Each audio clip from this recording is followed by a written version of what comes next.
Hello friends, কিসে উঠেছি আর কোথায় এসেছি বুঝতেই পারছো। ড্রাগন ট্রেনে উঠেছি। সেই কোন ছোটোবেলায় ড্রাগন ট্রেনে উঠতাম, আর এখন দেখো মেয়ের জন্য মেয়েকে নিয়ে ড্রাগন ট্রেনে উঠতে হচ্ছে। বেশ ভালো, ছোটোবেলাটাকে ফিরে পেলাম।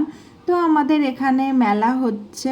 আমি বাড়ি এসে এমনি একটু বেরিয়েছিলাম, তো বেরিয়ে দেখছি আমাদের এখানে একটা স্কুল মাঠ আছে, সেই মাঠে মেলা বসেছে। আসলে আমরা যখন ছোট ছিলাম তখন এ থেকে এই মেলাটা হয়, আর এই মেলাটার নাম ছিল গরমের ছুটির মেলা।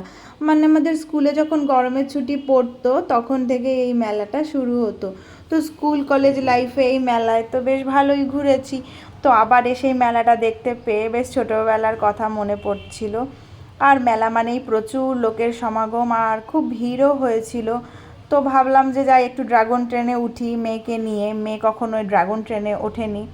তো এক্সপিরিয়েন্স তো খুব ভালো হতো, নামতেই চাইছিল না। আমরা খুব মজা করেছি।